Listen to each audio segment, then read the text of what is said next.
VGC is supported by Patreon. Check out patreon.com/videogameschronicle for more podcasts, ad-free browsing, and extra content. Thank you for your support. To the town of Agua Fria rode a stranger one fine day. It's VGC, the Video Game Podcast, episode 150, starring me, Jordan Midler, Chris Scullion, and Andy Robinson. This week, the podcast turns 150, and we have some huge news. But first, Chris Scullion, the man of the disc system, how are you? I'm doing very well. I didn't realise it was a sing-along today, with your voice all gubbed. It's a brave start. I thought I would pay tribute to a very special guest who you will hear from at the end of this podcast. No prizes for guessing who it is at this point, but Dr. all is Harold well. Shipman. Yes, we got him back. He's got a lot of thoughts on the new season of Fallout, but don't let that put you off. Chris, I see you've got a lovely Christmas tree behind you, mistletoe and wine flowing. I'm very much in the festive spirit now. I've got a single one more thing to put on the tree, and I thought I would show you lovely folk at first. This is my favourite Christmas ornament. It's a little Dreamcast. Oh, that's cute. But it comes with a little button, and when you press the button, the wee VMU display comes on and it plays Sonic Adventure music. Hold up to the camera so it's really loud. The worst of all Sonic music. Yeah, I'm taking it away from the microphone because it's really loud. You're watching this. I'm very happy with that. It goes on for ages, but luckily you can turn it off again once it starts. Yeah. I'm honestly surprised you didn't put it into the sea after that. You hoping for actually, it's already broken. It comes apart. I'm putting that down to rage every time I hear the music. Andy, how was your festive season kicking off? All right, Andy Towers. My day's off to a good start. Because I just asked my friend what time he's going to pick me up to go to the cinema later, and he doesn't know what I'm talking about. Good.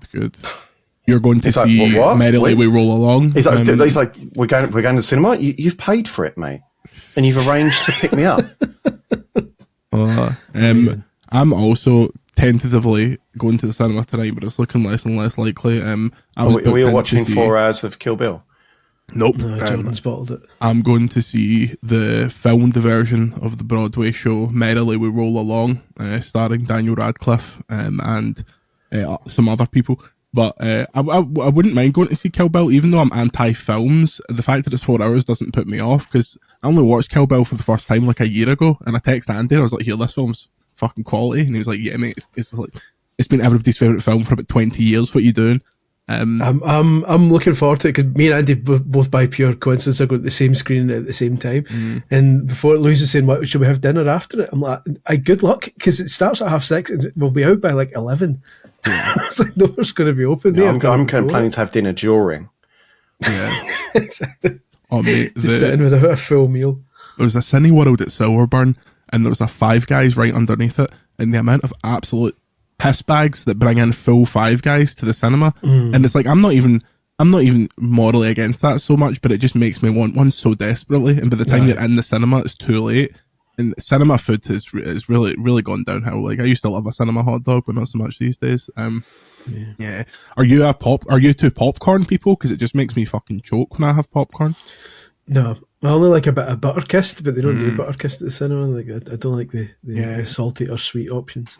They have like bags of popcorn as well, but it's always posh stuff. It's always like caramel pecan pie flavoured popcorn, and it's about 90 quid for 3 pieces. So tell you what the best popcorn is in Tokyo Disneyland.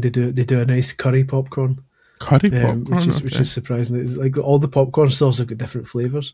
Curry popcorn's a nice one.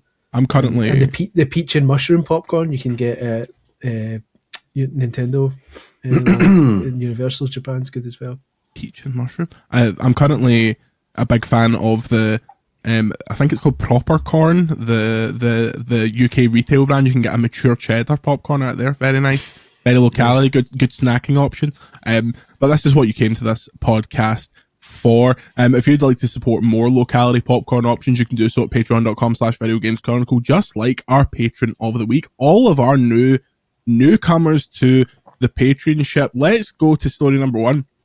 VGC's Patreon Drive 2025. Earlier this week, this will be entirely new news to people who just listened to the podcast. we kicked off what we thought was an ambitious Patreon Christmas drive, where for every new, upgraded or gifted sub would earn points towards an overall total. We set a total that we thought would be quite difficult to reach, but we had faith in the VGC community. And Chris, I think it was 20 minutes, 30 minutes before the entire first rung of rewards were achieved. Yeah, it's that ultimate kind of combination of, oh, this is brilliant, oh shit. Yes. Like, this is absolutely is like a good problem to have, but absolutely a problem.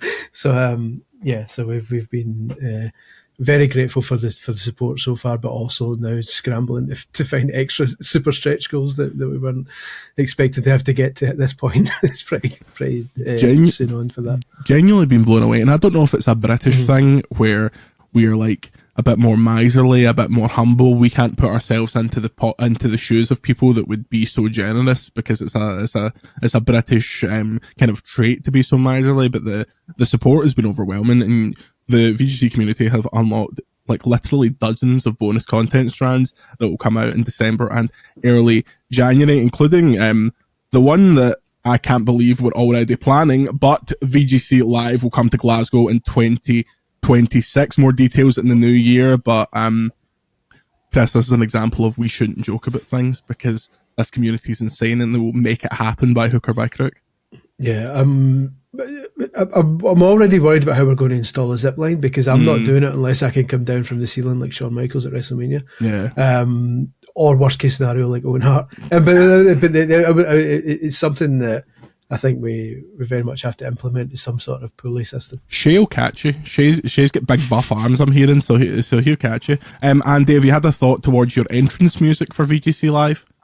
No, I haven't. So now you've caught me off guard. Come back to that one. I'll think of something hilarious. Maybe something from Scooter. Yeah, I believe the kids still like Scooter these days. Jumping all over the world. The 50 Cent one about getting shot.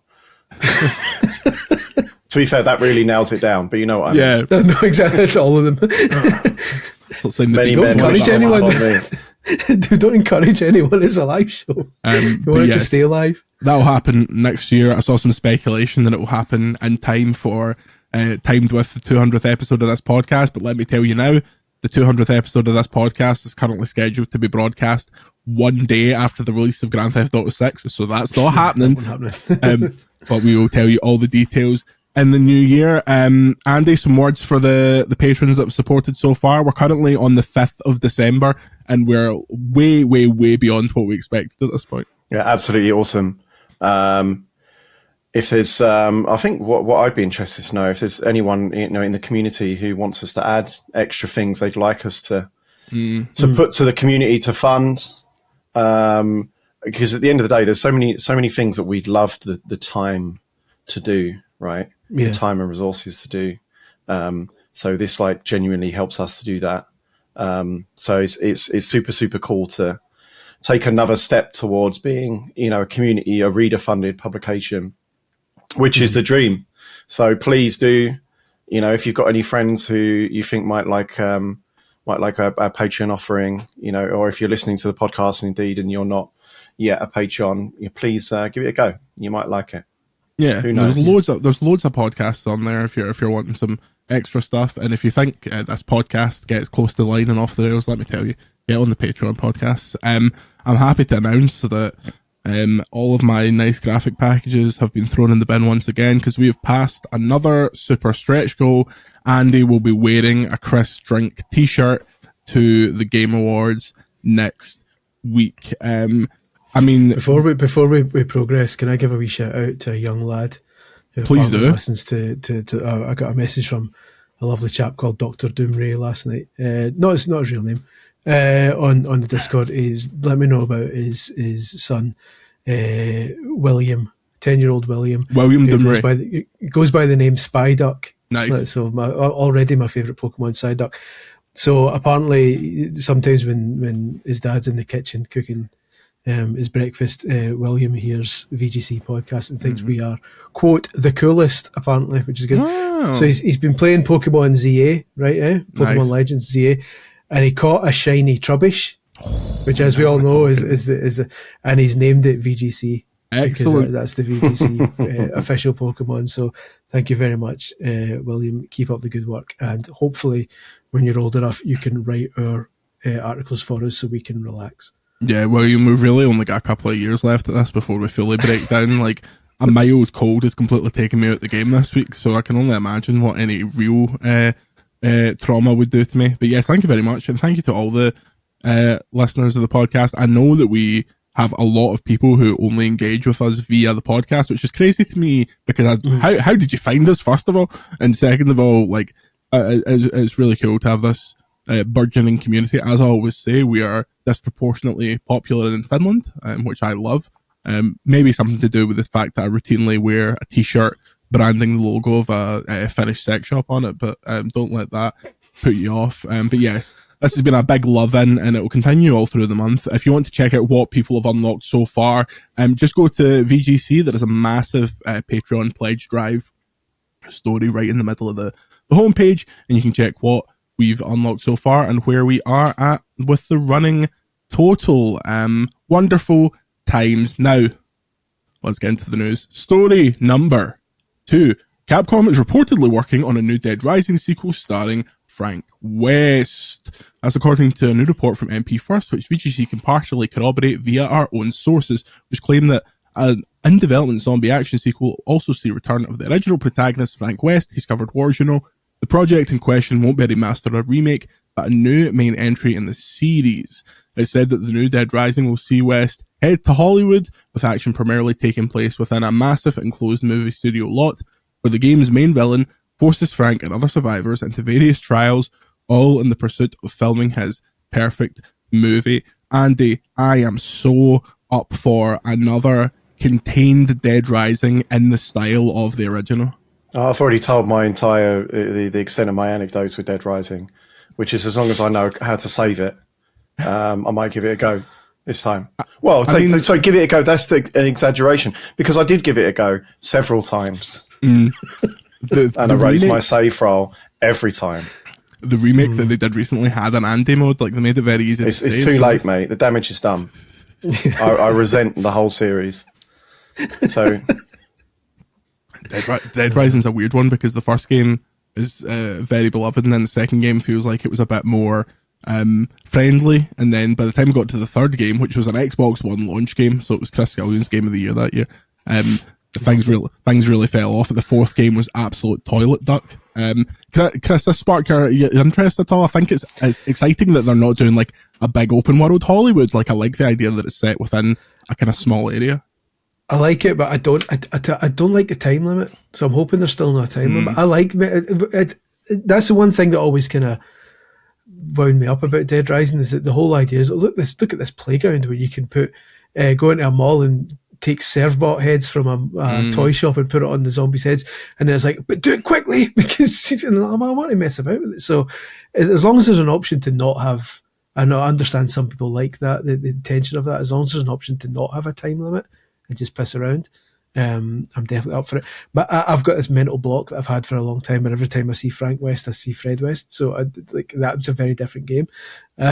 So hopefully he's not in it, because that's just going to lead to a lot of trouble for me when I'm writing about it. Takes place entirely within a garden centre.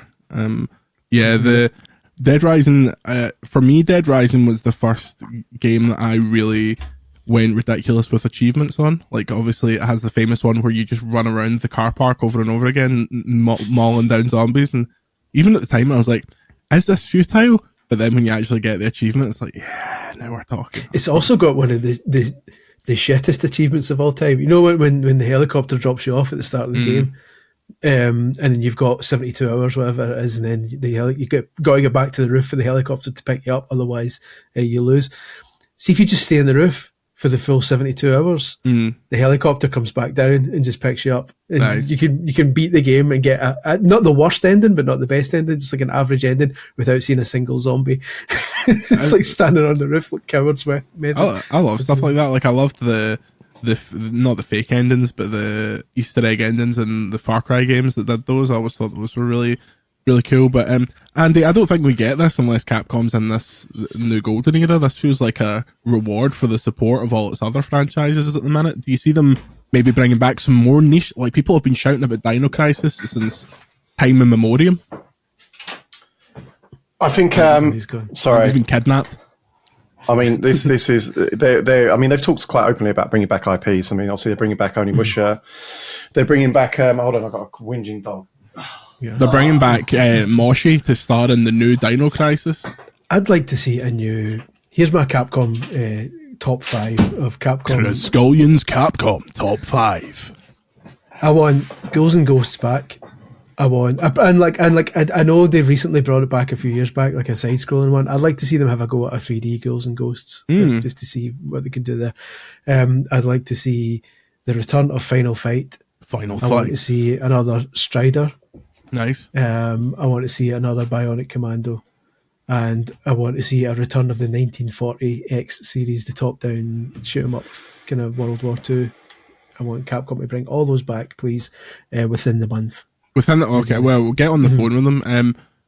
Chris, are you the one that defends the 360 Bionic Commando, the one where his wife was in the arm, or am I thinking of someone else? No, that's not me. I dabbled with that, but I didn't play it as much as I'll defend the NES and Game Boy ones to the death, but they didn't need defending because people like them anyway. Was it Bionic Commando Rearmed, the one they put on XBLA? Possibly, I've not said the phrase XBLA in about 5 years. Mind XBLA, mind the Summer of Arcade, back when like indie games were good. That's when they were. That's right, because they were like, "Oh, here's like 5 really good games that we're just saving for the summer." Like Explosion Man. I was literally going to say Explosion Man. That's the one. That's the quintessential Summer of Arcade. That was also Explosion Man was one of the first games where you could unlock a T-shirt for your avatar. Yeah. So if you got a certain achievement in Xbox games, you would unlock clothes for your character who would then appear in other games. So I always had every game my wee avatar appeared in, like Tony Hawk and all that, had a Rock Band T-shirt because you could unlock Rock Band clothes. What a time for what a time cross media. Yeah, before they became so unbelievably self-serious. Like there's at least at some point there was somewhere where your avatar would still surface, but they like redesigned them and they didn't look like the 360 avatars anymore, which was sad. The Summer of Arcade was great until the quality started to dip with noted pile of shite. Scott Tenorman Must Die, that South Park game. South Park. Which was like the last really crap South Park game before they put out, was it Stick of Truth that was the first one, and then Fractured Butthole was the second one. Yeah. But I'm very up for a new Dead Rising. It felt like that remake they did was just gauging interest, and most of the hardcores, like Alex Donaldson, the ultimate Dead Rising hardcore, was like, yes, it's time to go back to it because 4 was so terrible. Speaking of really long grindy achievements, Scullion, you were an achievement man. What was the most time you spent on an utterly frivolous achievement? You see, usually I'm an achievement man, but I'm also very stingy with my time. You're a self-respect man. Yeah, so usually I'd fire through a game and get any achievements I would think were manageable within a reasonable time frame. But any stuff like the Orange Box one where you had to carry a gnome from the start of the game to the end, I never bothered with that. I'm not interested in that. I was always play through the game first, see what I had by that point, and then see if there was anything else I could tick off along the way. Nothing too well. The stuff we used to do, we used to grind. I've said this before. Me and Ryan King, who used to be an official Xbox magazine, we stayed in the same flat once, and our living room both had our own TVs set up. Nice. So I'd sit on the left of the room and he'd sit on the right, playing our separate games. But whenever a big 360 game would come out, they would send loads of promo copies into the office, and me and him would take one each and grind the online achievements. Nice. For like win 100 ranked matches in Sega Superstars Tennis. And every time we do a ranked match, we'd always get each other because it wasn't out yet. And so we just take turns out that night beating each other at the game. That's something that that's something that people that aren't in the press might not appreciate. There's nothing worse than playing an FC game before it's released and you match up with someone that you know and see if you get beat. It's really, really harrowing, especially because my online name is just my name, so there's no hiding that there. Andy, did you ever engage in the dark arts? Because you could at one point flash saves from the PC onto your Xbox 360 and immediately unlock all 1,000 points. Were you ever into that side of I think in the pyramid of society of losers, people who cheat achievements is right up there. with the murderers and the swindlers. Murderers and beasts. They're the guys who get really beat up in prison. The achievement swindlers. Yeah. I remember being really offended by it when a good pal of mine, Fraser, we were playing really into Fallout 3. It blew my mind famously. And then I was working on getting all the achievements, and he loaded up the PC version, and he went, ha ha ha, look at this, put in a console command, unlocked all of them at once, and it just flashed to his account. And I was properly pissed off about it. I was like upset, because I was like, you're cheating. This doesn't count. You've completely invalidated your own score here. Do either of you remember the great Future Publishing achievements scandal? No. When the 360 first launched, this upset me. This is before I joined Future, so this upset me as a citizen. When the official Xbox 360 magazine first launched alongside the 360, and this is when achievements were a brand new thing, and everyone was going, "Oh, I want to get all the achievements in all the games. This would be amazing." King Kong, let's buy King Kong and Gun and Avatar, rinse them. Oh, better believe it. So the 360 magazine had a demo disc, which was great. Everyone was like, brilliant, let's go, new console, let's start. But in those early days, in order to get the disc certified as a 360 game and work on a 360, it had to have achievements on it. It was Microsoft's policy that every disc had to have achievements on it. So as soon as you put that disc in, 5 achievements were added to your the demo disc 1 was added to your list of games, and there was 5 achievements on it, and they were all just blank achievements that could never be unlocked. So anyone who ever put that demo disc in their 360 instantly had 0 out of 1,000 for that game, and they could never unlock. So there was big campaigns, unlock our achievements. Like, you never did it. And so eventually they released a thing that let you hide games from your achievement list. Yeah. So that removed that 0 out of 1,000. But so many people like me who got really twitchy seeing that there was something that could never be completed. Screaming at the top of your lungs. At least the achievement system worked. Like when trophies first rolled out, I don't know if you remember this, but you had to like sync your trophies manually in the trophy especially menu. On Vita and stuff like that. And if you didn't do it properly, like I remember specifically Assassin's Creed 2, I was going for the platinum in that, and you got a trophy for every chapter you completed. And I missed a sync, and I had like 10, 11, 13, 14, 15, 16 chapter achievements, and I was like, there's no way to get this back unless I play through the entire game. It's just the PS3, man. What an absolute bin fire of a console. Like, the best achievement, I like the lazy achievements, the ones that they just throw an achievement at you to start the game. In the Simpsons game on 360, as soon as you hit start to start the game, you get 10 points, whatever. It just says easiest achievement ever. There you go. So speaking of Xbox icons, next story, Splinter Cell Remake has a new director, and it's the same one who left 3 years ago. David Greville was the director on the Splinter Cell Remake between November 2021 and October 2022, after which he left Ubisoft to go on a new adventure. Now, in a post to his LinkedIn page, it's been confirmed that he's returned to Ubisoft. Today, I'm very happy to announce that I'm rejoining Ubisoft Toronto as game director on the Splinter Cell Remake, a very special team and project. To me, Greville worked on Ghost Recon, Future Soldier at Ubisoft Paris before moving to Toronto and working on Blacklist, Assassin's Creed Unity, and Far Cry 4, 5, and 6. Ubisoft officially confirmed in December 2021 it was working on a remake of Splinter Cell, the stealth action game, which was first released in 2002 as an Xbox exclusive. Chris, it's an absolute piss take how long it's taken to have a new Splinter Cell game be released. Like, this is not a series that I would have guessed in a million years would go into this total stasis. It's a weird one, and now that they've like appointed a new director, I don't know how far ahead that means it is. Because is he just coming to get over the line? I know people can come on as directors near the end of a project just to kind of to get over the line, like you say. But I wonder if that's the case, or you wonder if it's stalled for so long they brought him back in to put a rocket up its arse and see if they can get it kind of moving again. Because like you say, it was announced 4 years ago now. And we've seen nothing since. I wasn't even working here when that game was announced. Glory days. One piece one piece of concept art that we've seen since then, and it's like, sure enough, it's Sam Fisher hiding in the shadow. It's like, I'm curious about it, but not massively. I hate stealth in games, so I was never a big Splinter Cell fan anyway. But I appreciate that it's got a die-hard audience who've been waiting for a very long time for. I really like and this is an unpopular kind of take in the Splinter Cell community. I like the later ones where he basically just becomes Jack Bauer, where he's like, he's not got the suit anymore, like he's just running about knocking people out, like throwing them into sinks and stuff like that. There's no delicacy about it. Andy, have you got thoughts on this? This seems like it's taken a hell of a long time. I think it's missed its moment, really, hasn't it? I mean, this is another one of those games that everyone's, there's supposedly there's an upswell of demand, and it's going to come out and then no one will buy it. It's. I wonder if there's any influence with this with them. Obviously, Tom Clancy stuff, I think, has gone under the new subsidiary, right? So do they have a greater interest in bringing this back than Ubisoft proper did before that was spun off?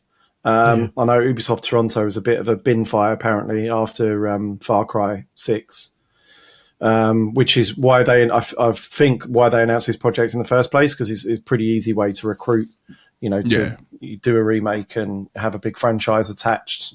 But certainly that's been good couple of years now, hasn't it? I don't know. I think that it kind of like it lost its identity a bit, like you said.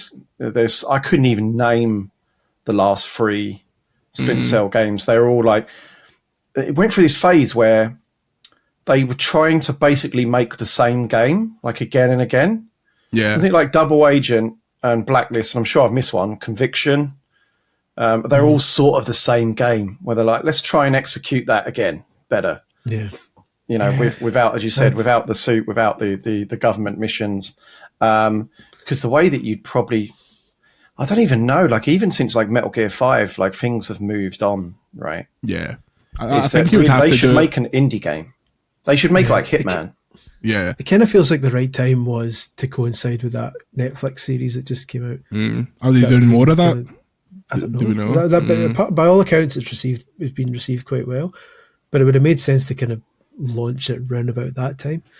It's like a Fallout situation where there's the TV show and the games are so kind of separate now. I think the only way they could do it is similar to Metal Gear Delta, where that original game controls absolutely ridiculously by current standards, so they would have to do a modern kind of Phantom Pain-esque style control and then give people the option to play it in the kind of insane old way. But yeah, I tend to agree, like Ubisoft's in this weird spot at the minute where Far Cry's kind of out in the woods, Splinter Cell's away, like Assassin's Creed's doing well, like Shadows is really good, and they're kind of on a nice little path with that. Just Dance seems to keep chugging out every year. There's a really hardcore Just Dance community on TikTok that I occasionally get on my For You page, where there's apparently like 10 years worth of Just Dance lore that takes place like during the songs, which is, God love them. But Ubisoft, the company that was Watch Dogs, another series, The Division, I love The Division,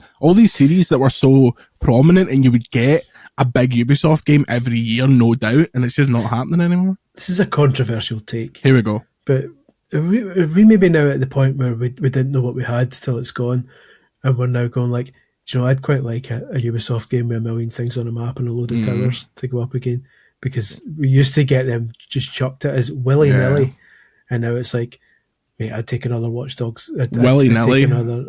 William Nilly, he was the creative director and he left. Yeah. But I was thinking like, I'd happily take another game where the map just gets filled with shite and you just climb a tower and every now and then and hit a box. We've all made jokes and reviews about Ubisoft Towers. It still makes me laugh. Like I make no apologies for making jokes about Ubisoft Towers and reviews, but I tend to agree. Like Watch Dogs 2 I thought was exceptional. Watch Dogs Legion was good, but it broke itself so badly with like being able to jump on what's it called? A drone and like fly into every objective. But when you saw Watch Dogs Legion, and it's like, wow, this open world London is incredible in the way that they've, like, a lot of it was smoke and mirrors, but you can play as every character, like all that kind of stuff was so cool, and it was really exciting to see where they went. And also, I feel like in this era where your live service shooters are popular, but the big ones are kind of waning, like it would have been good to get a Division 3 out there. You see, Chris, in the Division, the dollar flew broke out on Black Friday in New York, so the dollars themselves actually contracted the flow between people, and that's why New York's absolutely shagged. Pin now, innit? Yeah, exactly. Yeah, I like Ubisoft's weird stuff. Like, Ubisoft for me always exists in this weird grey area where I can very rarely imagine us giving a Ubisoft game a 5, but equally I can rarely imagine us giving them like a 2 or a 1 or anything like that. Like, they always make decent stuff. Here's another one for the hot take collection. Scullion's hot take. One of the things about Watch Dogs that I've liked until, like you say, the kind of illusion disappeared. There's no one used to be able to scan people as you walk past them, and it would give you information about them. Or this person's 27 cheating on his wife, like drug dealer and all that. And after a while, you realised it was just pulling from a bank of stuff and just randomly assigning them to different people, and they started repeating each other after a while. I'm like, this is less fun. That's where you want AI to come in and randomly generate thousands of these things, and with someone approving them. Like, instead of someone sitting there going, what else can people do? If they could just say, give me a list of 10,000 things that you can attribute to someone, and then they go through the list manually and say that one's acceptable, that one's not. And then you've got a bigger pool of stuff to get through, and some poor writer hasn't been sitting for 2 months trying to come up with a big list. So there's a rare example of it. So it doesn't. So someone would have to approve it so it doesn't pop up. William Nilliam loves Hitler, shags cats. Like, I think that would make for a good social content, and that's all games are now. They just want their viral moment. Yeah, Ubisoft, they're obviously in a weird spot with this whole new subsidiary and Saudi stuff, but we'll see where they go from here. Story before the break here. Oh, by the way, podcast listeners, one of the very first things that people unlocked on patreon.com/Video Games Chronicle is that in December this podcast will be bumper length. So if it seems like we've not hit the break yet, it's not just because I forgot as usual. It's because you're getting a longer podcast for free. Go to patreon.com/Video Games Chronicle to pay for that. Story number 4, Shovel Knight Studio Yacht Club Games is make or break in relying on its next game's success. This was an interesting little report that came out this week. The studio, best known for Shovel Knight and its numerous expansions and spin-offs, was set to release the long-awaited Mina and the Hollower on October 31st before it was delayed to an as-yet unannounced future date. Now, in an interview with Bloomberg, co-founder and studio director Sean Velasco says the game's sales will play a big role in determining the future of the company. It's make or break for sure, Velasco says. If we sold 500,000 copies, then we would be golden. If we sold even 200,000, that would be really, really great. If we sold like 100,000, that's not so good.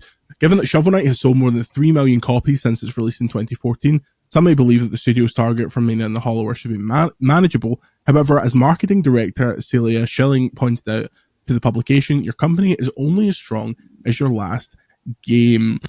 Chris, this is a sad one because I thought Yacht Club was on the up and up, because honestly, Shovel Knight, when I read that it only sold 3 million, that seemed low to me, because that feels like Shovel Knight has come out on everything and it was pushed pretty heavily at the time. I thought it would have been kind of a bigger hit. Yeah, it is a weird one. It's a series, like, I love Shovel Knight. I like that. I really like the spin-offs. But yeah, it's a weird one because you do, like, that was a long time ago Shovel Knight came out. And since then we'd be going like, what's next? And it appears that what's next is Mina the Hollower, but it's concerning because I don't know what the audience is for Mina the Hollower. It's designed like an old school Game Boy Zelda type game, Game Boy Color, Game Boy Advance type generation. But Shovel Knight was an old school kind of action platformer, and I think that's an easier sell. I worked with them briefly. You know, we had Shovel Knight in the ukulele games, and they were like super nice people. They couldn't be, more, kind of generous in their advice and sharing their experiences. Like, they were one of the first third-party companies to have an amiibo, for example. So they were like telling us all of everything that they had to do to make an amiibo when we were exploring doing that. Ultimately, we decided not to make an amiibo, partly based on seeker blame, partly blame them. But yeah, no, like nice people. So I'm sure, like, they put out good stuff, right? Yeah. I'm sure that game's going to do well. I'm sure the game itself will be great. It's Magic more is that, like you say, it's their niche, but it's a niche that's becoming more overcrowded since Shovel Knight was released. Because back then, you could look at a game like Shovel Knight and say, "Oh, that's cool. It's done in an 8-bit NES style." I think they have a cachet though of people who are going to buy a game because they make it. Right. I'm hoping so, because it's not a unique prospect anymore. A game that looks like an old school Zelda game, but like you say, they come with their own pedigree now that you would hope would be enough to kind of to sell at least a base number of copies, regardless of the quality of the game. So the target is 500,000. I've got to imagine over time they're going to hit that. The people who made Shovel Knight are going to hit 500,000 with a game. I wanted to ask Chris, when all this like games that are trying to be retro games started, you must have been like a pig in shit. But are you over it at this point? Like, does it just over it? Yeah, very over it. Like, yeah, when it first started, I was delighted. But the nerd in me was also like 99%. You couldn't do that. Yeah, you couldn't do that on an NES. Yeah. Exactly. And none of them flickered. None of them had flickering sprites or anything like that. I was like, this is fraud. But so I like, for a while, I was like, oh, this is cool. This is like an old school tribute. But then when it became clear that every game was doing it, and it started getting to the point where it was like, are you doing this to pay respect to the good old days, or are you doing this because it's easier to make small sprites that don't have a lot of detailed animation, and that you can probably get quite easy chiptune composers like online? Like, is this was this done out of convenience rather than creativity and that? So I don't know. There are still some really good examples of it every now and then, but there's a lot of ones that as soon as I see the email come in, I'll look at it right away and go, I think I must be on some kind of target list from PR people, because every single day I get an email that's like, this game is Balatro X this game is Vampire Survivors X this, and every time I look at it and go, oh, maybe this is the new one. By the way, very happy to see all the people in the Discord and all the people messaging me on other platforms, spreading the good word of Racoin. I've stopped playing the demo now because I'm just waiting for the actual game. But I can't remember the last time I put 9 hours into a demo. That's like absolutely ridiculous. That game is going to, I'm telling you, so much of the podcast next year is going to be Andy flying to Japan and be like, yeah, I just played Racoin on my phone the entire time. Did absolutely hee-haw else. Send me Racoin. Send me the whole game. What's the longest you've ever spent on a demo? I think for me it was GTA on the PlayStation, the official PlayStation. Probably MGS2 or Crackdown. Oh yeah. I think for me it was probably, correct me in the comments, but either Skate 2 or Skate 3 had a glitch where you could get out of the demo area and play it infinitely until like you turned it off, and then you'd have to do it again. So as soon as we got good at doing that, we did that until the game was out, basically. So definitely one of those. I want to say there's a game. I want to say it was Resi 2 had a playable demo that came in one of the magazines, and it was just timed. So it was one of those ones you had 10 minutes to play it. So if you could speed run the hell out of it, you could get like as far as you could get. And then years later, like long after the PS1 era, somebody cracked it and realised it was just a full game, and they'd literally just put a timer in it. So if there was somehow at the time a way to crack that timer, you would have just got the entire game like on the disc. I mean, it's probably easier for them to do that. Like, we talk about it a lot around SGF, but the amount of effort it takes to make like a bespoke demo for one of these shows, like it pure cuts into your development time. I wouldn't name the company because it's not fair, but at SGF, I completed their demo way faster than they'd planned, and I was getting into like unfinished stuff, and the guy just came up and was like, egg. Yeah, you've done really well. Look over this way, as they quickly like go on Steam and try and reset it. But yeah, I think the demo that I remember being the most blown away by, and it's a very common one, that BioShock demo was unbelievable. The intro to that game is so well suited for a demo. It was like nothing I'd ever played before. It was so effing scary. Like that BioShock's another series. Like, just all these series that I loved when I was like 12, 13, 14 have just been absolutely shot through a bin bag and forgotten about. It's pretty sad. Imagine if they made BioShock now. You'd have to have some companions that you rescue. Yeah. It's like, hey, watch out! Are you missing an item over there? Oh my God! It's a little sister. She's got Adam in her. Oh look, it's BioShock. Oh no, it's a Big Daddy. Run away. You'd go up to the Circus of Value guy, and he would talk for 45 minutes. Then you would use a motorbike to drive across the sea. I Have we talked about Metroid on this podcast? I can't remember if we're allowed to talk. We did a bespoke thing. We'll talk about that in the second half. We'll take a break now. When we come back, Metroid and a very special guest appearance from one Todd Howard. We'll see you after the break. And we are back. Samus, Andy, you've been playing Metroid Prime 4 Beyond. We did a little bonus podcast earlier this week about it, but now that it's getting out into the hands of the grubby public, where are you at with it? All I've been doing or thinking about for the last couple of weeks is Metroid. I can just see morph balls whenever I close my eyes. I enjoyed it, but it's also like quite deeply flawed game. I think the sign, like you can see the evidence of it's kind of like tumultuous development period, really. It doesn't really settle in a clear identity. There's like lots of opposing kind of ideas within it on what it should be. When it plays like a Metroid Prime game, it's great. Very conservative Metroid Prime game. It's never as good as the original game, which came out 20 odd years ago. But it's that's the biggest compliment you can give it, is that aesthetically and mechanically it's Metroid Prime when it tries to do that, and it's a stunning game as well. The audio and art direction in this is like wonderful. That looks crazy. The problem is that half the time it's not trying to be a Metroid Prime game, and there's this weird overworld. It's basically like a Zelda game, except you're kind of in this big empty desert, driving around. And you have this cast of very annoying Marvel NPCs who as much as, they're not there all the majority of the time, you have to go and see them at the end of every mission. They are very heavily present in the latter third of the game when you team up with them. And they're, it turns into a Halo game in that sense. And it's incredibly hand-holdy as well, which I didn't like. He's constantly telling you where to go next and what to do, which is not what I like from this genre of game. So I give it 3 out of 5, but it's a 3 out of 5 that I enjoyed playing. It's just one of those where objectively, with my critic hat on, I don't think it's a great, one of the best Metroid games. But I still enjoy playing it.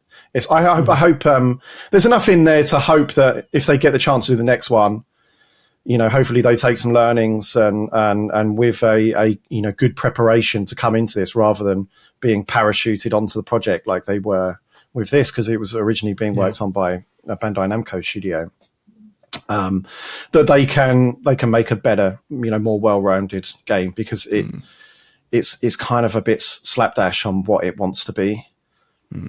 It's also worth highlighting, like, you rarely find a bigger Metroid fan. So, like, that 3 out of 5 has to come from the context of someone that's absolutely loves the series, loves Prime. Like, I think me and Chris talked about this on VG Q&A this week. Like, the 5-star system only works in tandem with the actual text. So, I very much recommend going and checking that review out.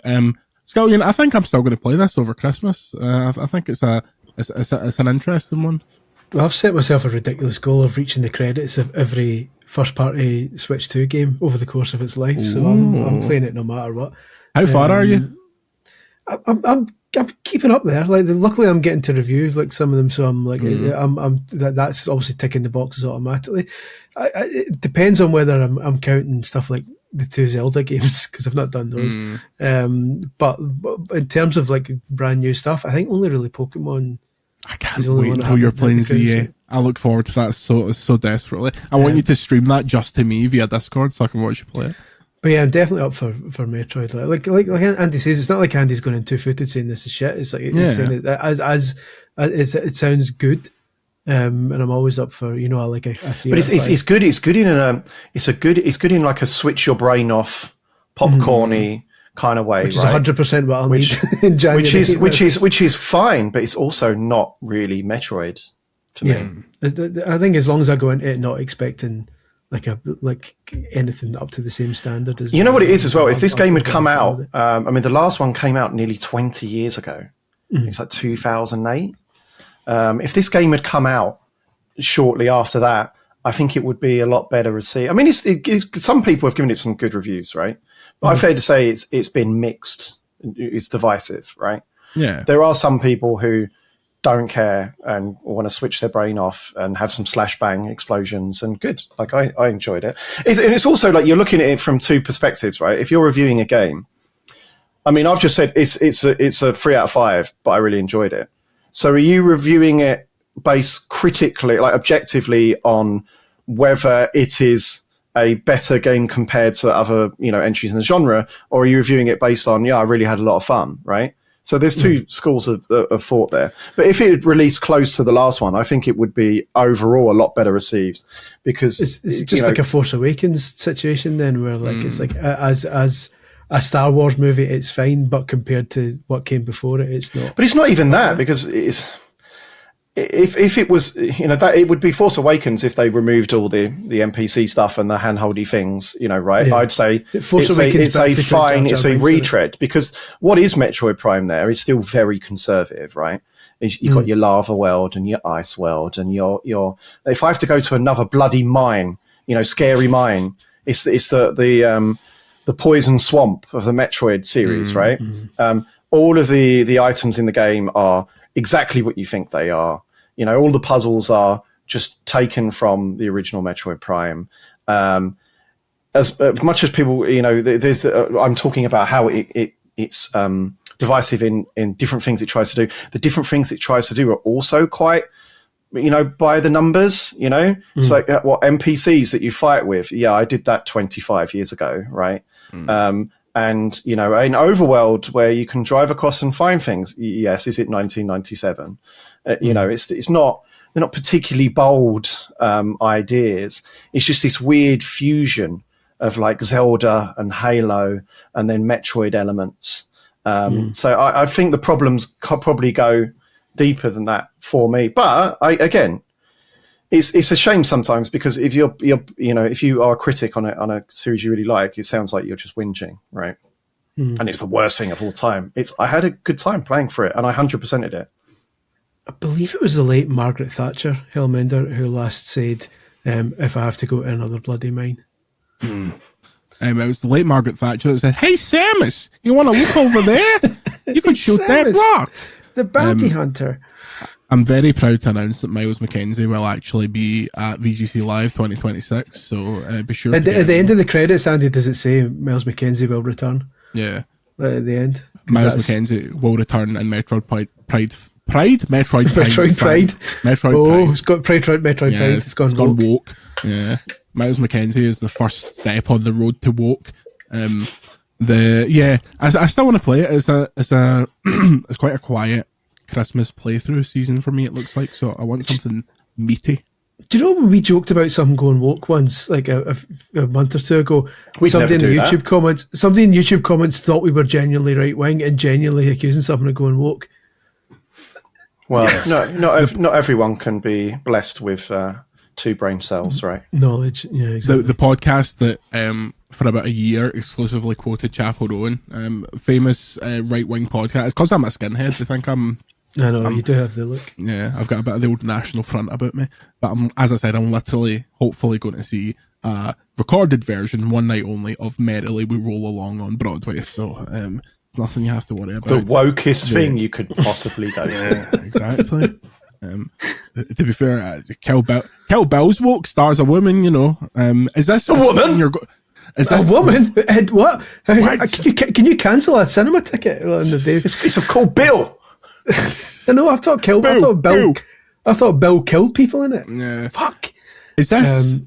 What does this thing you're going to see tonight have to do with Fortnite? Explain it to me. Like I don't know. I still don't know. I was asking Epic about this because it's like there's like an 8-minute short in Fortnite, right? Mm-hmm. And there's also 8 minutes of extra footage in the extended cut of Kill Bill they've put back in cinemas. So you'd assume it's the same thing, but apparently it's not the same thing at all. Basically, the Crib Notes version, I believe they call it, is that in the original script for Fortnite, for Fortnite, the original script for Kill Bill, and this has been on the internet for at least 10-15 years, this original shooting script, had a scene called Yuki's Revenge, where the lassie that she kills in the restaurant, Go-Go Yubari, who comes down, the lassie from Battle Royale, before Battle Royale got sabotaged by Fortnite. Yeah. The girl who comes in goes, bingo, and starts attacking her with a big giant chain with the spikes on it. Her sister, in another scene, was supposed to attack Uma Thurman's character, and she was supposed to be like on some sort of drug that was making her crazy, and they have a big shootout and kill each other in a house. She kills Yuki in a house. So that was in the original script, and Tarantino never got to shoot it. So for this Fortnite tie-in, they let Tarantino direct it. So they've done that scene with Uma Thurman voicing it and starring in it and Tarantino directing it, but they've thrown in Fortnite stuff as well. So there's like a banana guy running by, and so there's a bit where a banana guy comes out to help, and Uma Thurman says, get back in the house and close the door, and he looks disappointed. That was in the script originally, but it was just a normal person. But now they've made it a banana guy instead. So you're going to go to the cinema and Peely from Fortnite is going to be... So as I understand it, this might be shown at the start of it as a separate extra, but there's an extra 8 minutes or so that's been added to this movie, which isn't that. It's another animated section, because there's an animated bit in Kill Bill anyway, and apparently that bit's what gets extended, and it's totally separate from this Fortnite shit, which I enjoyed, but get it nowhere near the film, please. I mean, famously, one of the worst films ever made, The Rise of Skywalker, its entire plot hinges... The Rise of Skywalker is one of the worst movies. This is the most Chris Scullion thing of all time. That is one of the worst movies of... It's finds like 1 out of 5. It finds it. It's like a solid 2. But again, it's like when we come to ourselves with the two different like sides of it's a film. It runs, like the clips go together and make motion. It's fine in that sense. I felt one of the worst. Leaving the cinema when I watched it. I was so, because I love The Last Jedi, and idiots online turned people against that film. And the fact that the entire plot of The Rise of Skywalker hinges on a Fortnite thing where Palpatine returned, like, it's just an absolute joke shop. There's nothing good in it whatsoever. The only thing I like in it, I like when Ben Solo has his blue lightsaber and turns good for like 5 minutes, and it's like, oh, that's cool, Adam Driver. Yeah, like the good action figure moment. Yeah, and then he like pitched a Ben doesn't Solo make any sense to whatsoever. To Disney, and Disney were like, I don't know. And I know you're one of the only new characters that anyone likes in this sequel trilogy, but why don't we continue to make Ahsoka and Rebels and fucking God knows. I know people love absolute Andor. God love them, but Andor's incredible. Yeah, because it actually has competent writing and directing. I don't know. What do you know? Like, of all of the Star Wars movies, I've been a Star Wars fan since I was a kid. I don't think I've brought myself to watch that one again. Yeah, I think I've watched it. I think I tried. I got halfway through and just turned it off. All the other, even the prequels, I've watched tons and tons of times. You know, the first two movies. We're getting derailed, but what an awful movie. There's a off-topic podcast in the back end on Patreon where we basically just shout about Star Wars for about 90 minutes. So go and check that out. But yeah, the Rise of Skywalker, man, fuck me.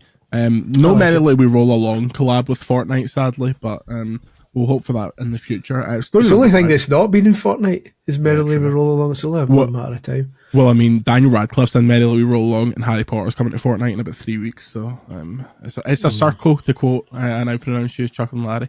Next story.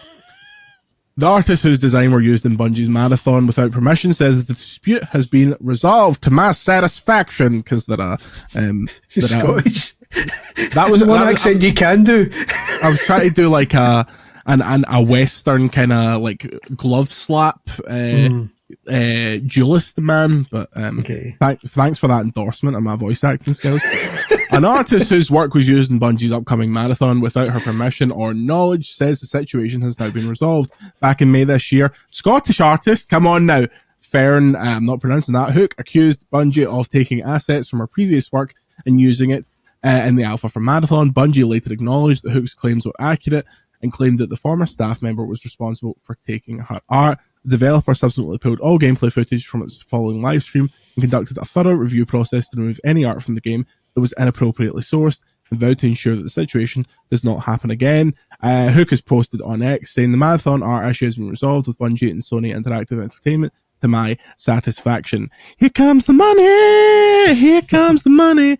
I'm glad this has happened, Chris, because we talked about it at the time. This could have been we need to scrap like all of the art in this game because we don't know what's been stolen or not kind of job. Mm-hmm. I'll tell you what, I just think it's nice that someone has stolen someone's artwork instead of just using AI to generate it. Yeah. I think we need to good old-fashioned plagiarism, you know? The good old plagiarism like Mom and Pop used to do. I appreciate the hustle. But it's nice that it's been resolved and that Fern has been hopefully compensated. I'm assuming the statement that she said was part of the deal. Yeah, because it's definitely that's a very legal statement. Resolved to my satisfaction. I know exactly. Smoking £100 note. She writes it, but that gif of Vince McMahon smelling the money, like now he's the new director of Marathon. Yeah, exactly. Fern Hook, if you'd like to support a Scottish video game website, patreon.com/videogameschronicles. There's a director role with your name on it. Yeah. Once we figure out what your name is, because we can't pronounce it. Yeah. Is it meant to be anti-real? Anti-real Hook. It's just spelled with the numbers. I thought it was fentanyl because I couldn't really read it the first time. I was like, what an incredible online tag that would be. I'm not proud of this, but when I was about 10, I plagiarized. There was a competition. Some art for my video game. There was a competition in my primary school for Show Racism, the Red Card, the initiative that ties football with racism for the first time ever. And the idea was that people write a poem, and then this poem goes into a collection of poems that promote anti-racism. I nearly said promote racism there. That's been a good laugh.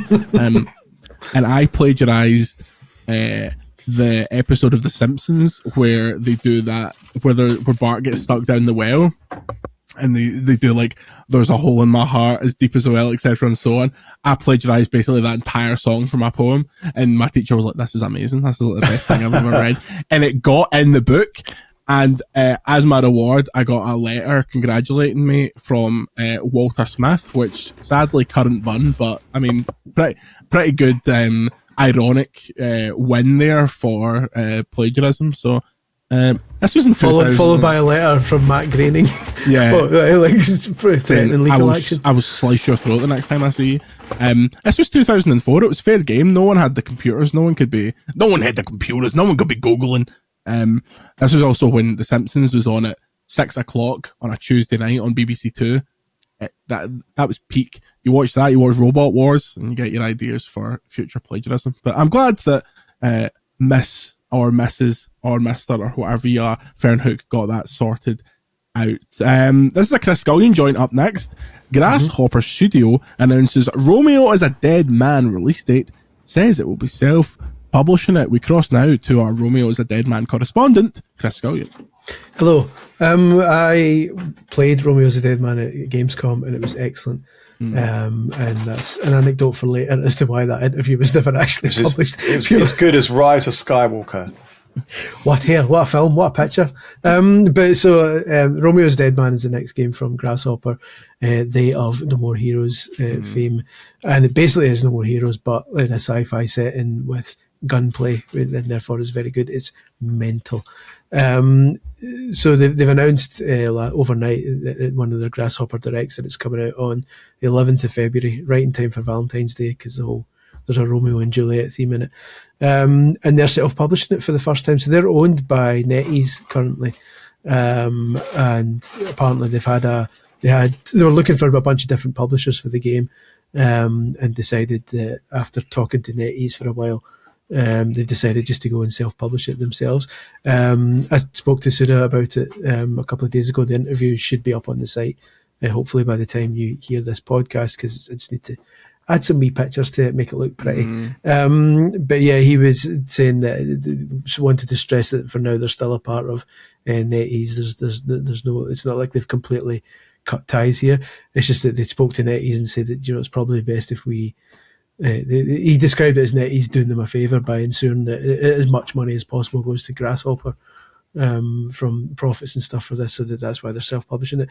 The game's really good. It's from what I've played of it, and hopefully we'll, if it's out in February, hopefully we'll be kind of getting the preview review code coming in at some point, you would hope, because I'm keen to play more of it. It's one of these ones where the menu screen, one of his power-ups is called just like bastard mode and stuff like that. It's classic Suda 51 stuff. It's just ridiculous. But yeah, I'm excited about it. It's from what I've played of it, it's pretty cool. Excellent. The Romeo's a Dead Man t-shirt you gave me, very cool. I'm currently too fat to fit into it, but soon enough it will be added to the old wardrobe. He's just got a bit of style, that fella, It's something that's deeply missing from games. I've always thought he's kind of, and it's big words, I'm not necessarily saying it's but he feels like the Tarantino of video games, in that his stuff has a kind of cult audience. It's not quite as mainstream as Tarantino is. Obviously, Tarantino's got to the point where everyone will go and see all his movies. Grasshopper's games aren't quite at that stage yet. They'll release stuff like Shadows of the Damned remastered, and only a small number of people see it. No More Heroes is one of those series where you always see people online saying, I should really start playing There's No More Heroes games, but nobody actually goes through with it. So the people who buy their games love their games, but they remain a kind of niche, kind of cult studio, and I kind of hope it stays that way as long as they continue to bring the money in, because that's their bread and butter, is the attitude of we do whatever the fuck we want and put whatever we want in our games. Chris, did they say anything about NetEase? Obviously, NetEase is reported. I don't think it's ever been confirmed, but they're very clearly divesting all of their foreign studio. They went during the pandemic. They went on a big buying spree, and they bought Grasshopper. They own Yakuza creator Nagoshi's new studio. I think they closed the guys who made the new Mana game recently. They've closed pretty much loads of studios in the West that they had.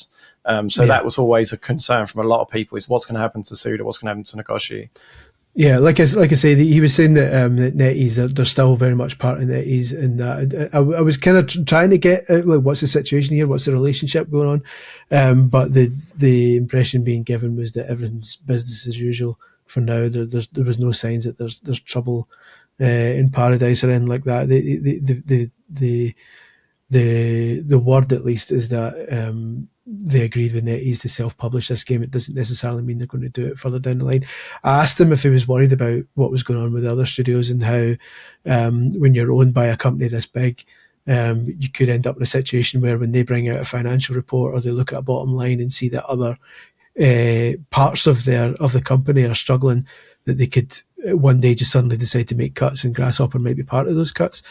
And he said that he does worry about that, but not because it's NetEase. He just worries about that just as any kind of business owner, that even if they weren't owned by NetEase, he'd still be worried about them bringing out a shit game and that putting the studio under. So it just shows how quickly things can change in the games industry, right? I mean, you and I visited them 2 years ago.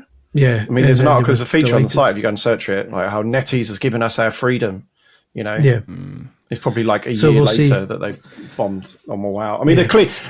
Maybe you can you could say that they're being a little bit more understanding in the situation than perhaps other companies would be, but they're very clearly, like you can keep running, but we're not going to chuck money at you, right? I mean, that game is basically. It's weird because you would imagine like NetEase would have just published it. Exactly. So they're clearly not. Yeah, there's some. It feels like, and this is purely speculation, that we're not getting the full story here. But for now, the official line is everything's fine. Don't worry about it. We just agreed to publish it ourselves. So we'll see. We'll see what happens. I wonder if some of it depends on how well Romeo's a Dead Man sells, whether that changes things. But we'll see. Excellent. Well, that's it for the news this week, but we have a special guest. He's just knocked on my door there.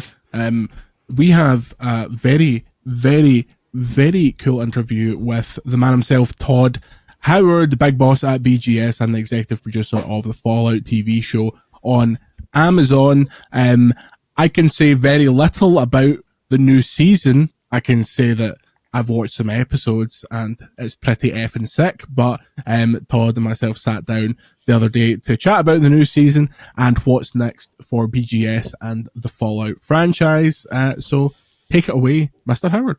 Todd, how are you? Nice to speak to you. Yeah, I'm fantastic. Yourself? Very well. It's freezing cold up here, but let's not let that stop us. We'll get right into it here. Every Fallout game is someone's favorite Fallout game, and New Vegas has some really hardcore fans. Can you speak to the creative challenges approaching content that's already been covered in the video game versus content that's entirely new to a series, and which do you prefer to work on? Yeah, it's a great question. Look, I think when we go into it, Season 1, we're treating it everything with such authenticity, but there are also locations, like most of them were newish, right? Whereas you go in, you know you're going to go to New Vegas. This is a game where players have explored it and still can today fairly recently, and they had their own journeys in that. So as we came into Season 2 and talking about it, it was, hey, look, job number 1, we need to honor the player's journey that everybody had. And Graham and Geneva, the writers, showrunners, have come up with some great ideas there for how those multiple endings or what could happen is handled, but time has still moved on 15 years later. But pulling it off in the scale that they did, Howard Cummings, the production designer, just incredible work where you get to walk on set and there's Freeside, there's Vegas, like just incredible. And just on that, there could have been an expectation that as soon as we get into episode 1, we're on the strip, we're seeing everything we already know, but it feels like there's a much more deliberate, slower pace. There's a very notable musical drop within the first 15 minutes of the first episode that is the thing that people think about when they think about New Vegas. Is that an intentional drip feed of iconic locations and moments, or was that a case of not wanting to spend all on the first episode and then you're having to do things for the rest of the series? I mean, it really starts with the characters and their journey. So I still think, Fallout is one where exploring the wasteland, getting from A to B is still, that's an adventure. Things happen. And I think in particular with the Ghoul and Lucy and their relationship, giving them time and letting the viewer go along that journey really was what's most important. And it does end up taking a little bit of time before they get to the meat of what you'd expect. But then we also have the flashbacks, so you get to see Vegas, particularly House, who's incredible in another way. And you mentioned the sheer number of characters and narrative threads. The Fallout video game series is a very isolating experience. It's this very singular kind of adventure of one player. And viewers may have thought that Lucy would just serve as that throughout the entire series, but you're picking up so many different threads, be it the flashbacks or the other kind of survivors. Is that an intention that TV kind of requires? Do you think the show could have still worked as this isolated Lucy-focused experience? Maybe. We just felt it was best, and then Graham and Geneva did such a good job with saying this is an ensemble. I think the original pitch was you have the good, the bad, and the ugly, whatever. And then, hey, maybe a player would see themselves in each of the choices that these characters are making. And I also think it's important in the world of Fallout to have different characters, even if you're stumbling across them, that have made different decisions for how they're going to survive in the wasteland.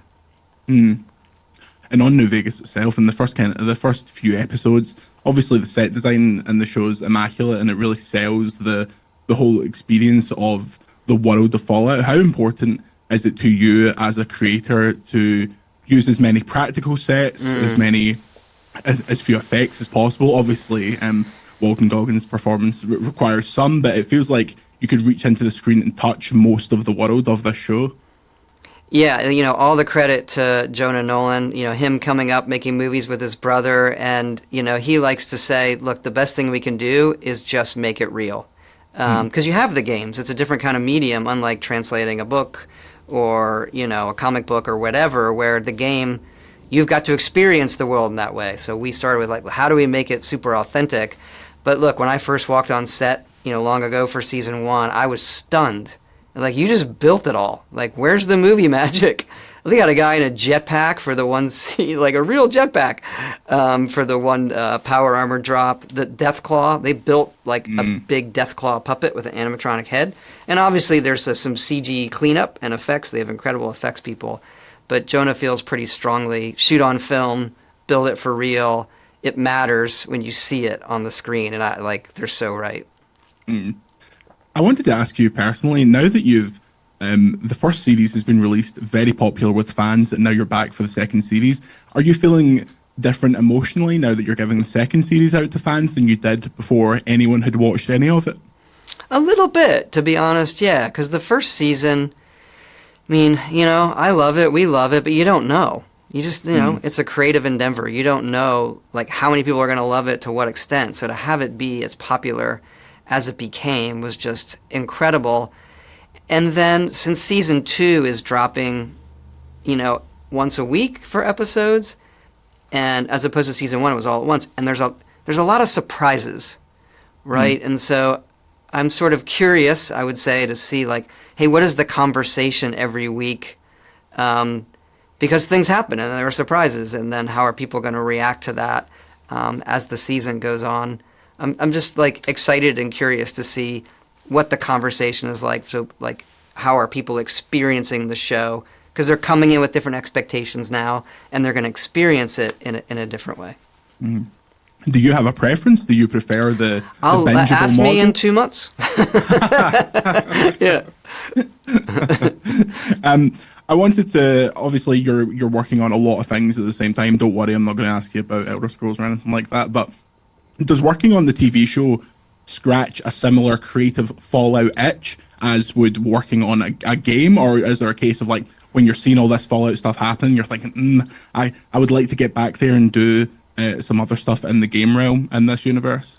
I think I'm super lucky and blessed that I get to touch so many things and work with so many amazing creative teams, both internal at Bethesda and now with the group at Kilter Films and Jonah and Athena and Graham and Geneva, everybody there.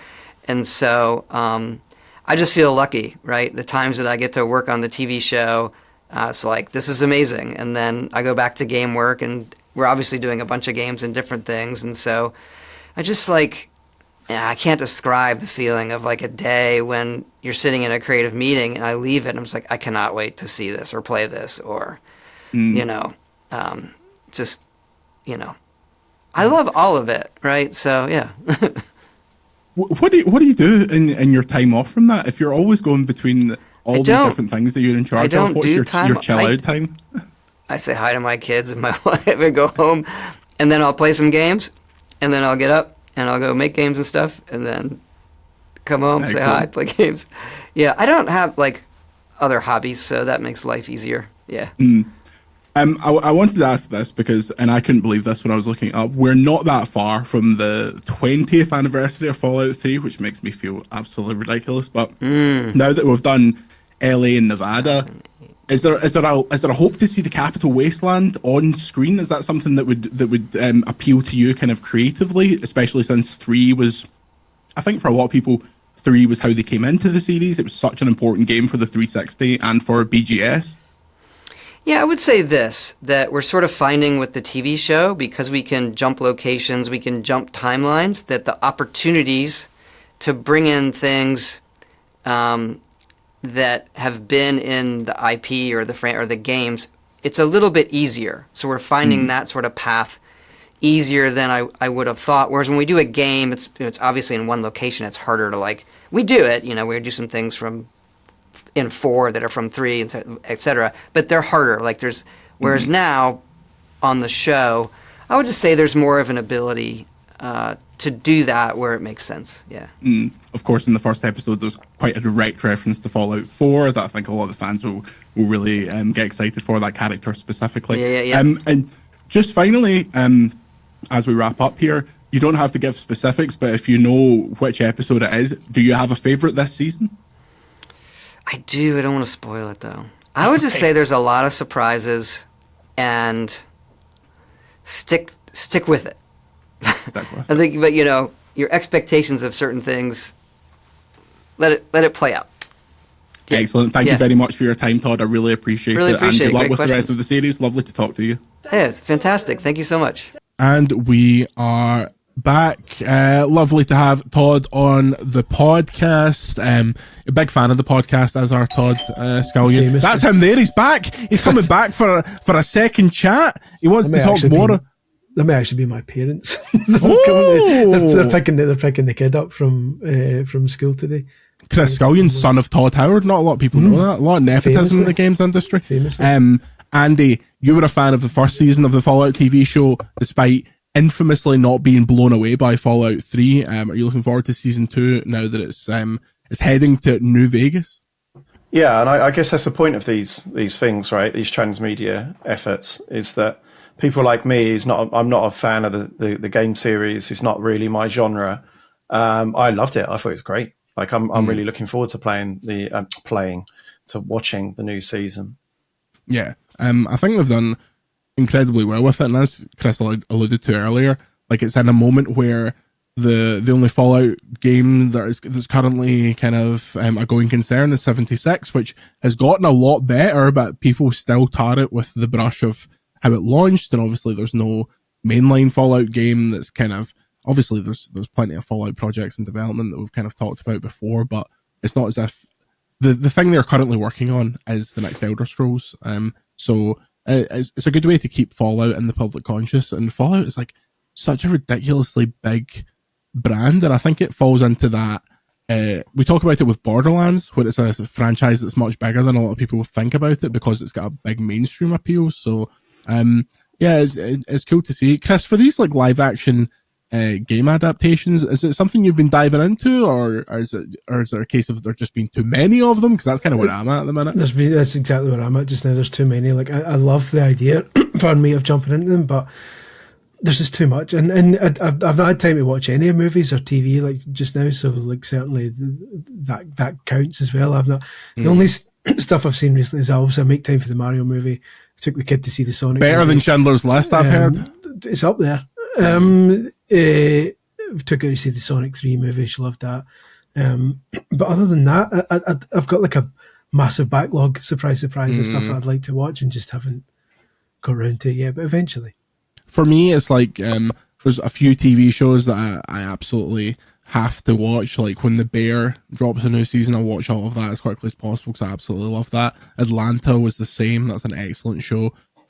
This year for Fallout Season 2, it's weekly releases rather than all at once. And as you heard, I asked Todd which he'd prefer, and he's like, well, ask me in 2 months, because this it's like a total experiment for them. Andy, when a show comes out in the weekly format, do you find that kind of harder to keep up with? Are you more of a fan of the bingeable format? Because I was really into these bingeable series when it was novel, but now when they're all out at once, I find it easier to just be like, oh, well, I can watch it whenever because it's all out anyway. I don't think that's a want question. I think that's more of a need question. I think probably from the creative teams behind these shows, not being an expert, they probably feel that you can digest this content a bit better, give it some air in the kind of weekly format, because otherwise, so say like I'm watching Pluribus at the moment, the Breaking Bad creators show. I would have watched that whole thing in an afternoon, and I've forgotten about it by now. But it also creates like the water cooler thing, right, where people talk about the show and it's in the news cycle, and for a long time. Yeah, I felt that way about like The Last of Us was weekly, and that became like a ritual of I'd go over to my mum and dad's and sit and watch that with my dad like the day after it aired in the US, and it was I think it's good to have a mix. Like we're never going to be able to go back to the point where everything is this weekly release, and I feel like there's people who, especially with streaming services, because it's like a pay monthly thing, if you go back to a weekly release schedule for everything, people might think, oh, you're just trying to drag this out to get more subscription dollars. But it's I don't know if we talked about this in the podcast, but I re-upped my Disney Plus subscription recently to watch Rise of Skywalker. Yeah, to watch Rise of Skywalker in 8K. What a film, by the way. Starring Babu Frick. and Callie Voss, is that the name of the person Kerry Russell plays? No one remembers or cares. Glup Shittle.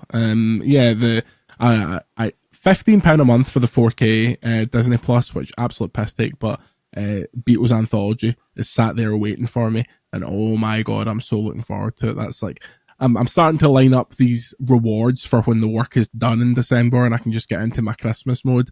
It's Beatles Anthology, it's Dead Man's Fingers rum and pineapple juice, and it's sitting in my mum and dad's conservatory just watching that and having no one speak to me. Tanning celebrations like they're going out of style. Although this is another woke Britain. Have you seen that the chocolate boxes this year are cardboard rather than tin? Like your box of roses is cardboard. Yeah. I didn't notice that. Good for the environment, but less doesn't feel as Christmassy to me. But and never has. I'm fine with that. Like the problem. You're fine with them taking the Christ out of Christmas. No, I'm fine with them changing celebrations tins to cardboard, because you usually get a tin of celebrations, and then when you're finished with it, you're like, I've got like 5 of these tins, but you don't want to chuck them out. You launch them at your dad's head. That's Christmas. Well, I know. Yeah. Even so. Speaking of family, Chris Scullion, your father got a wonderful shout out on Celtic social media last night that I noticed. I saw that. Yeah, your man Tony Roper. You explain. Aye. I'll get feedback from the man right here. Dad, did you hear that Tony Roper gave you a shout out on Celtic Instagram last night? He's giving money to the Celtic Foundation. Aye. Basically, that's the story. That's what happened. Dad did an exhibition with comedian Tony Roper and footballer Danny McGrain, and they sold some of their paintings off after it, and Tony's given some of his money. I believe the rest of them are as well. The 3 of them given to the Celtic Foundation. So if you check Celtic's Instagram page just now, there's a wee chat with Tony Roper about a good cause, the Celtic Foundation. I was watching it there, and it just popped up, and I heard Jim Scullion. I was like, oh, I know that guy. I'm a Scullion man. When is Celtic going to shout out the VGC Christmas Patreon drive? Mate, the speed with which things are happening, and certain other news that I got this week that I won't be able to share until next week. Things are going so well that I can only assume Henrik Larsson's going to be on this podcast for about 6 fucking months. So I'm ready for it. They do all these social media videos at Lennoxtown, and it's always people you've never heard of. That's been me and Chris Scullion there, and we're the pinnacle of football and health. Anyway, my grievances with Celtic can wait for another time. What we're up to this weekend, and football was last night, so you're not. Yeah. Do you know what? I didn't watch it. Apparently, we were really good. I was in a pub. I was in a Weatherspoons pub. Nice. I met the old PC Zone team. They had like a Christmas get together, and I sort of had it on my phone, but it wasn't working, and I turned it off. And apparently, we played really well. Yeah. So no, we're away this weekend. And I don't know. I'm probably just going to be working, to be honest. Yeah. Not on something that's not bloody Metroid. I've just been in the Metroid Scary Minds for the last 2 weeks. Samus. Hey, Samus. It's becoming like a vocal tick at this point. Like I just can't think about that game, but it's starting all that shit. Scullion, what are you doing this weekend? Don't say book. I mean, I'd be lying. But book. Also going to see Kill Bill tonight, and then just working quite heavily. Going between the book and then clearing out my games room, because apparently one of these Patreon stretch goals now is giving a tour in my games room, which currently looks post-war. So I'll post-console war. Pretty much, yes, that's the one. 16. Blame Shay, because honestly, Shay has turned this into some kind of like financial domination where. Every time we're set up to do something else, is like, you know what? Here you go. Here's another little bit here. So thank you very much to all the people that have contributed so far. It's absolutely ridiculous. We have some bits and pieces that we're going to give you that we'll detail in the future, but it's very, very. We take the piss a lot on this podcast, but we're genuinely being sincere. We didn't. As you can see by the way we set the goals, we didn't expect it to go this way. So, it's wonderful. What a little community we have. That's some here. interesting breaking news. Apparently, Netflix, according to sources, could be set to buy Warner Brothers. So it'd be interesting to see. I mean, obviously they've been kind of courting bidders for a couple of weeks now, Warner Brothers, including Paramount, and it was always, from a video game perspective, interesting which one of these parties would be a good fit for. Obviously, they have Rocksteady and NetherRealm, Mortal Kombat guys, and what's going to happen to them. That'll be interesting. Is Netflix kind of started doing a games thing, and then they kind of scaled back, and doesn't really like having big AAA console games. Doesn't seem to be their remit. So it'd be interesting to see whether they are spun off or. This is very, very fresh, by the way. By the time you listen to this, it might be a clear answer. It's just guesswork. We wonder if they're going to say we just want the film and TV studios, and then figure out what to do with the game studios. Who knows? Yeah, interesting one. I've got even more breaking news here. A sad breaking news, though. Someone died. Yep. Celebrity? Actor Kari Hiroyuki Tagawa, best known for playing Shang Tsung in the original Mortal Kombat movie, has died aged 75. So God rest him to the big man. Your soul is mine, which was his catchphrase, but now it seems less appropriate. Yeah. Do you think his doctor had a laugh right at the end and was like, "Can I say it?" And I feel like if you had a line like that, like when the Undertaker carks it, surely he's going to let someone say "rest in peace." Like there's got to be a bit of levity to it. But yes, God rest him. Was it cause of death? Confirmed someone babality. Yeah, someone reached into his chest and grabbed his heart and pulled it out. That's how he would have wanted to go. That's a shame. I liked him. He was good. Yeah. 75, good run. God rest him. My plans for this weekend, I had a horrific chest cold yesterday to the point where I couldn't really breathe. Partially fueled by the fact that I've been extremely medicated during this podcast and seeing both of your lovely faces. I do feel better, so hopefully I'll be able to do some bits and bobs over the weekend. Myself and Laura are currently going through both Overcooked games, which has been a real strain on the relationship, but it's... wonderful little games, those Overcooked games. Bullshit trophies though, because you need to play with 4 players to get all of them, and who has 3 friends. But other than that, generally quite happy with them. Coming up on the site, we'll start posting some of our Patreon pledge drive stuff over the next couple of weeks or so. Obviously, next week is the Game Awards and Pokemon Legends ZA DLC, so things will be frantic, let's say. Next Friday, Scullion and myself will be here for your Game Awards recap. And considering we will be up all night covering it, that will be delirious, some might say, but it'll be a good laugh. Andy, when are you heading out to the City of Piss? Excuse me. Tuesday. I'm going on Tuesday. Try and settle this time. Usually it's a lot, kind of more slapdash than that, in, out. Yes. Well, there's been a few monster launches since the last time I was there, so I might need you to do some on the ground. Send in your orders. Yeah. I was explaining to the person that works in my local Morrison's, because they've started getting Strong Zero in, and I explained to him the story of us carting in an unbelievable amount of Strong Zero to LA over the summer, and it just getting whittled away.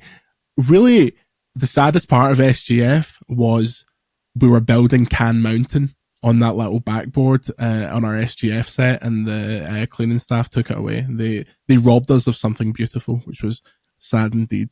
Speaking of robbing you of something beautiful, the podcast is now over. Thank you very much for your support. Check out patreon.com/videogameschronicle for more podcasts, ad-free browsing, and extra videos, and support our Christmas pledge drive. More details on the website. Say goodbye, Chris. Goodbye, Chris. Say goodbye, Andy. Goodbye.